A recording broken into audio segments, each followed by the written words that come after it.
Hello दोस्तों, आपका स्वागत है मेरे YouTube channel preparation of visual art में, जहां मैं आज आपके लिए लेकर आई हूं कुछ आधुनिक भारतीय कलाकार और उनकी प्रमुख कृतियों के नाम। तो दोस्तों, कुछ कलाकारों और उनके चित्रों का नाम एग्ज़ाम में ज़रूर पूछा जाता है, तो आप इसको ध्यान से सुनिए और दिमाग में अच्छे से बिठा लीजिए। तो चलिए शुरुआत करते हैं। लेकिन उससे पहले अगर आपने मेरा चैनल सब्सक्राइब नहीं किया है तो जल्दी से जल्दी मेरा चैनल सब्सक्राइब कीजिए और रेड बेल आइकन दबाना ना भूलिए। तो शुरू करते हैं राजा रवि वर्मा से, जिनका जन्म 29 अप्रैल 1848 को केरल के एक गांव किलीमनूर में हुआ था। दोस्तों, राजा रवि वर्मा की शिक्षा जो थी वो पूरी संस्कृत में हुई थी और इन्हें दरबारी चित्रकार आलमगिरी नायडू से जो है कला प्रशिक्षण और कला में प्रोत्साहन इन्हीं से मिला। दोस्तों, इनका जो चित्रकारी का माध्यम है वो है तेल रंग, जिससे उन्होंने ड्यूक ऑफ बकिंघम, लॉर्ड इक्टहिल व उदयपुर के महाराणाओं के भी चित्र बनाए। सन 1894 में इन्होंने सर माधवराव की सहायता से मुंबई के उपनगर घाटकोपर में लिथोग्राफिक प्रेस खोलकर चित्रों की प्रतिकृतियां छपवाईं, जिससे इनके चित्र हर घर में उपस्थित होने लगे। इस तरह से देश के पहले लिथोग्राफर ये बने दोस्तों। और इनके लिथोग्राफर बनने के बाद जो है मुद्रण का कार्य जो है विस्तृत पैमाने पर शुरू हो गया। और दोस्तों, इन्होंने 25 वर्ष की आयु में तत्कालीन गवर्नर का स्वर्ण पदक प्राप्त किया और वियना की अंतर्राष्ट्रीय प्रदर्शनी में इन्हें योग्यता प्रमाण पत्र भी मिला। और इसी के बाद 1880 में पुणे प्रदर्शनी में गायकवाड़ स्वर्ण पदक मिला और 1904 में इन्हें ब्रिटिश सरकार द्वारा कैसर हिंद मेडल भी प्राप्त हुआ। इसी के बाद जो है रवि वर्मा राजा रवि वर्मा कहलाए। दोस्तों, उसके बाद 2 अक्टूबर 1906 को इनकी मृत्यु हो गई। लेकिन हम यहाँ इनकी कुछ प्रमुख कृतियों की बात कर रहे हैं, तो वो इस प्रकार से हैं।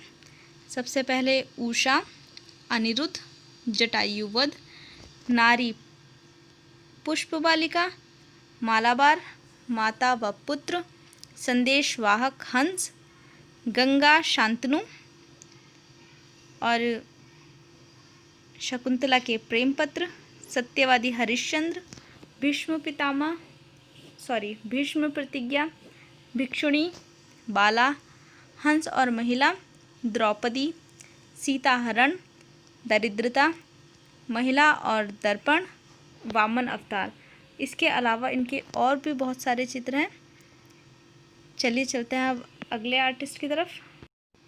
अगले आर्टिस्ट हैं हमारे अवनींद्र नाथ ठाकुर, या टैगोर भी इन्हें कह सकते हैं। दोस्तों, 19वीं शताब्दी के परिवर्तन युग में भारतीय कला जगत में अवनींद्र नाथ ठाकुर ने महत्वपूर्ण भूमिका निभाई। अवनींद्र नाथ के साहसिक क्रांतिकारी विचारों एवं ई.वी. हैवल के भारतीय कला के प्रति उदार व्यवहार ने ही बंगाल शैली को भी जन्म दिया था। ये बहुत इम्पोर्टेंट चीज़ है जो आपको हमेशा ध्यान में रखनी है। तो दोस्तों, अवनींद्र नाथ ने अपने चित्रों में ऐतिहासिक, पौराणिक आख्यानों और के अतिरिक्त प्रेम कथाओं को अपनी तूलिका के आधार पर बनाते हुए उन्होंने उसमें उमर खयाम और अरेबियन नाइट्स जैसी खूबसूरत चित्र श्रृंखलाओं को भी तैयार किया। दोस्तों, इनका जन्म हुआ था 7 अगस्त 1871 को बंगाल के जोड़ासांको में प्रांत में, और इनकी मृत्यु 5 दिसंबर 1951 को हो गई थी। इनकी प्रमुख कृतियां हैं भारत माता, संध्यादीप, ताजमहल, उमर उख्यान जो कि एक चित्र श्रृंखला है, बुद्ध और सुजाता, तिष्यरक्षिता, शाहजहाँ का निधन, बुद्ध का जन्म, भिक्षा, देवदासी, कजरी तथा चित्र श्रृंखला अरेबियन नाइट्स। दोस्तों, 1907 में अपने बड़े भाई गगनेंद्र नाथ के साथ मिलकर इन्होंने Indian society of oriental art की स्थापना की। बहुत इंपॉर्टेंट है, ये क्वेश्चन आ सकता है कि ओरिएंटल आर्ट की स्थापना कब और किसने की। दूसरा पॉइंट है 1905 से 11 तक ये कलकत्ता आर्ट्स स्कूल के आचार्य बने, फिर प्रधानाचार्य। ये भी बहुत ज़रूरी है, इसको अच्छे से याद रखना। आर्टिस्ट है हमारे गगनेंद्र नाथ ठाकुर। इस महान चित्रकार का जन्म भी दोस्तों 1867 में पिता इनके गगनेंद्र नाथ रविंद्रनाथ टैगोर के ये चचेरे भाई थे। ये दोस्तों ये एक पेशेवर चित्रकार तो बिल्कुल भी नहीं थे और इन्होंने 48 वर्ष की आयु में जो है चित्रकला का प्रारंभ किया था। दोस्तों इनकी प्रमुख कृतियां जो है इस प्रकार से हैं। अर्जुन एवं चित्रगंधा, अर्जुन में मैं रब लगाना भूल गई हूँ, सॉरी। माया कानन, चैतन्य, नारी और दीपक, जीवन स्मृति, रात्रि में दुर्गा पूजा का जुलूस, वर्षा और शिक्षक तथा सीढ़ियाँ आदि इनके प्रमुख चित्र हैं।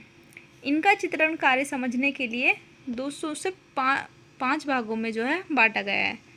सर्वप्रथम भाग में जो है उनकी आरंभिक कृतियाँ जैसे कि परियों की कहानी या फिर रोमांटिक पृष्ठभूमि में प्रेम संबंधी विषय।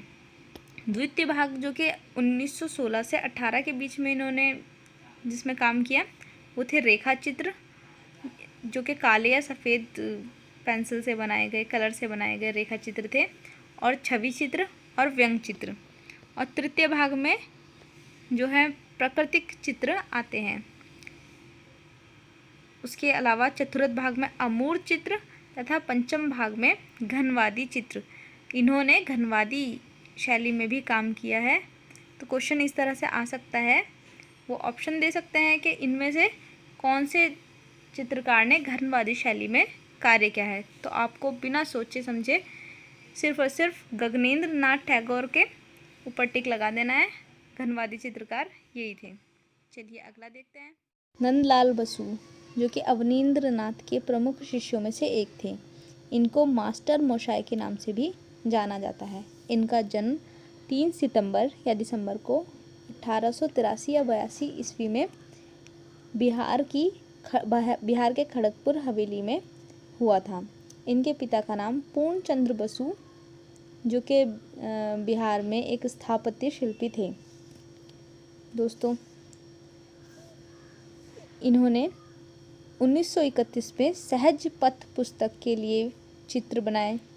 30 वर्ष की आयु में कलकत्ता स्कूल ऑफ आर्ट्स में इन्हें दाखिला मिला और इन्होंने 1944 में शिल्प कथा ग्रंथ की भी रचना की। उसके बाद 1950 में बनारस हिंदू विश्वविद्यालय से इन्हें डिलीट की उपाधि मिली। उसके बाद 1954 में पद्म विभूषण से नवाजा गया। 1956 में ललित कला अकादमी नई दिल्ली के अधिसदस्य ये चुने गए। उसके बाद 1957 में कोलकाता विश्वविद्यालय से इन्हें डिलीट की उपाधि मिली। उसके बाद 1958 में ललित कला अकादमी कोलकाता से इन्हें रजत जयंती पदक मिला। फिर 1965 ईस्वी में, ये यहाँ मैंने गलत लिख दिया है, 1965 ईस्वी में रविंद्र भारतीय विश्वविद्यालय ने उन्हें डी.लिट की उपाधि प्रदान की। 1965 में एशियाटिक सोसाइटी कोलकाता ने इन्हें रविंद्र शताब्दी पदक भी दिया। यह पहले भारतीय चित्रकार थे जिनकी कलाकृतियों पर सर्वप्रथम रंगीन वृत्त चित्रों यानी डॉक्यूमेंट्री तैयार की गई।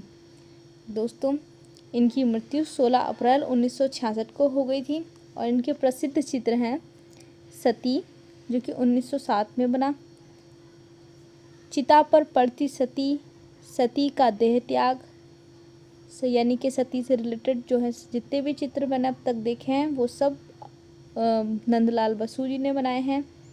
उसके बाद शिव का विषपान, गांधी जी की दांडी यात्रा जो कि बहुत इम्पोर्टेंट चित्र है, गांधारी, उमा की तपस्या, स्वर्ण कलश, सरस्वती, वृक्षारोपण तथा बसंत आदि इनके प्रमुख चित्रों में से एक हैं। चलिए अगले कलाकार की ओर चलते हैं। असित कुमार हालदार जिनका जन्म जोड़ा साको टैगोर भवन में हुआ था। 15 वर्ष की आयु में ये गवर्नमेंट स्कूल ऑफ आर्ट्स में इन्हें दाखिला मिला। इनकी प्रसिद्ध चित्रकृतियाँ जो हैं लक्ष्मी, शिव, ऋतु संहार, कुणाल व अकबर, कच्छ देवयानी, चौराहे पर, यशोदानंदन, संगीत, अकबर एक निर्माणकार, झरने की आत्मा, हवा की शक्ति, ऋतुओं का नृत्य, चैतन्य और डाकू जो इनके प्रमुख चित्र हैं। 1910 ईस्वी में लेडी हरिंगम के आमंत्रण पर नंदलाल बसु के साथ इन्होंने अजंता की प्रतिकृतियां तैयार की। उसके बाद 1921 में नंदलाल बसु और सुरेंद्र कौर के साथ मिलकर बाघ गुफाओं के चित्रों की प्रतिलिपियां इन्होंने बनाई। हालदार ने कॉस्मिक पेंटिंग पर भी चित्र बनाए हैं। उसके अलावा इन्होंने लकड़ी पर भी कार्य किया है। इस लकड़ी पर कार्य करने की इस शैली को लेसिट बोलते हैं। लेसिट नाम इसका रखा गया है। 1923 में विलायत से लौटकर Rajasthan school of arts Jaipur और लखनऊ स्कूल ऑफ आर्ट्स में कई वर्षों तक इन्होंने अध्ययन किया है। चलिए अब शैलेंद्र नाथ डे जी के बारे में पढ़ते हैं। इनका जन्म इलाहाबाद में हुआ है। महाकवि कालिदास के महान काव्य ग्रंथ मेघदूत पर इन्होंने चित्रांकन कर कुछ ही समय में चित्र श्रृंखला तैयार की। इनकी जो प्रसिद्ध कृतियां हैं वो इस तरह से हैं: यशोदा और बालक, यक्षपत्नी, बनारसी यक्ष, चलते फिरते भाव मुद्रा, नृत्य भंगिमा आदि इनके प्रमुख चित्र हैं। इन्होंने बनारस के कला भवन और कोलकाता में Indian society of oriental art में भी कार्य किया है। इसके अलावा इन्होंने 1924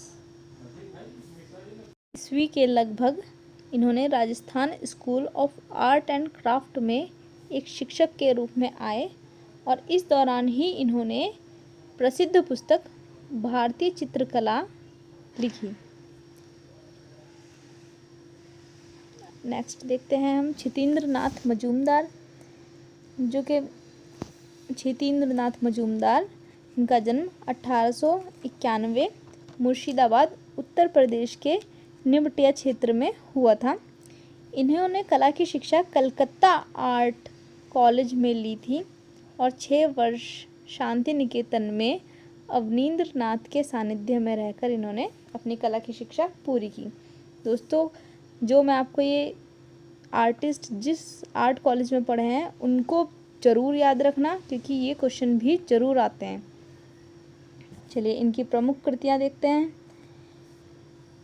चरण सिंह श्रृंगार, भक्ति और वैराग्य, विष्णु प्रिय, निमाई और सनातन, महाप्रभु का उदात्त समर्पण, पालतू जानवर, जमुना, चैतन्य महाप्रभु, उद्धव गोपिका जो है इनके प्रमुख चित्र हैं। 1942 में इलाहाबाद विश्वविद्यालय के ललित कला विभाग में अध्यक्ष बतौर इन्होंने कार्य किया। बहुत छोटी छोटी जानकारी मैं आपको दे रही हूँ, लेकिन छोटी नहीं, बहुत मोटी है एक्चुअली में। अगला है देवी प्रसाद राय चौधरी, जिनका जन्म 1899 ईस्वी में रंगपुर ज़िले के ताजहाट, जो कि अब बांग्लादेश में इसमें हुआ था। देवी प्रसाद एक कुशल मूर्तिकार थे। उन्होंने चित्रण में कई पद्धतियों में जो है कार्य किया है। उन्होंने रंगों और रेखाओं से भी बहुत चीज़ें उकेरी। इनकी प्रसिद्ध प्रतिमाएं जब शीत ऋतु आती है। दूसरा, पत्थर तोड़ने वाले, यहाँ मुझसे गलती हो गई, प्लार लिखा गया गलती से, लेकिन ये पत्थर तोड़ने वाले हैं जो कि प्लास्टर से बनी है। तीसरा, श्रम की विजय, जो कि कांस्य से बनी है। इनकी प्रसिद्ध प्रतिमाएं हैं। इन पर शिल्पी प्रभाव पाश्चात्य कलाकार रौंदा और बोरदेले का इन पर शिल्पकारी का जो है इन पर प्रभाव पड़ा। 1925 के आसपास वे देश के प्रथम कोटि के शिल्पी माने जाने लगे।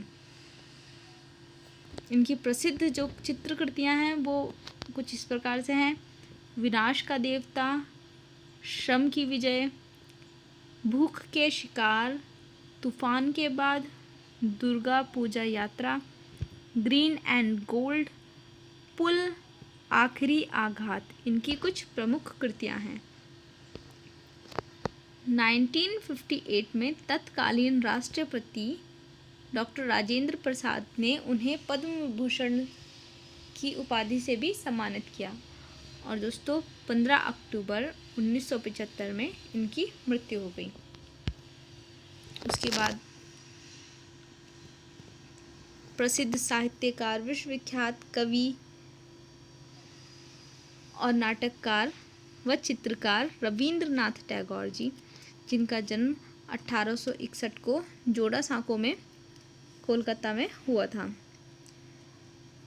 दोस्तों इनकी प्रमुख वैसे तो इन्होंने बहुत ही 65 साल की उम्र के लगभग जो है इन्होंने 65 नहीं बल्कि 67 साल के बाद 67 ईयर्स आफ्टर इन्होंने चित्रण कार्य शुरू किया। सन 1926 के करीब उन्होंने कपड़े के टुकड़े या उंगलियों को स्याही में डुबोकर चित्रण कार्य शुरू किया और बाद में सीमित रंगों का उन्होंने प्रयोग करना शुरू कर दिया। रविंद्रनाथ जी ने परंपरावादी व यथार्थवादी चित्रकला का पल्लू ना पकड़कर बल्कि आधुनिक कला शैली को अपनाया, जिसे उन्होंने समनव्यात्मक शैली कहा। इनके प्रमुख चित्र हैं लेडी विद फ्लावर, पात्र लिए हुए स्त्री, थके हुए यात्री, दग्ध हृदय, पानी वाली, मशीन मैन, पक्षी युगल, विचित्र जंतु आदि इनके जो है प्रमुख चित्र हैं। इनकी प्रदर्शनियाँ जो हैं, इनकी प्रमुख प्रदर्शनियाँ 1930 ईस्वी में रविंद्रनाथ के चित्रों की प्रदर्शनी पेरिस की गैलरी पिगाल में हुई थी, जिसकी यूरोपीय प्रशंसकों और कला समीक्षकों ने बहुत प्रशंसा की।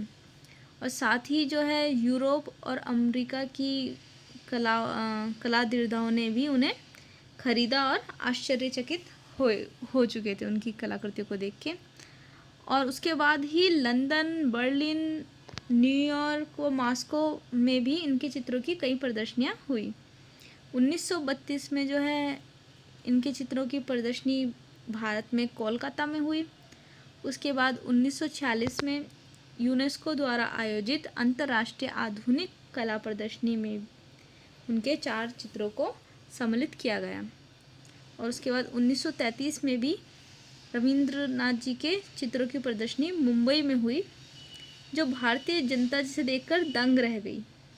कुछ चित्रकार तो इनकी चित्राकृतियाँ देखकर चिढ़ भी जाते थे। तो दोस्तों ये थे हमारे अब तक के कुछ चित्रकारों की कृतियाँ। और मेरी नेक्स्ट वीडियो में मैं आपको और भी कलाकारों और उनकी कृतियों के बारे में बताने वाली हूँ। अगर आपको मेरे ये वीडियो पसंद आया है तो इसे लाइक ज़रूर कीजिएगा और शेयर भी कीजिएगा।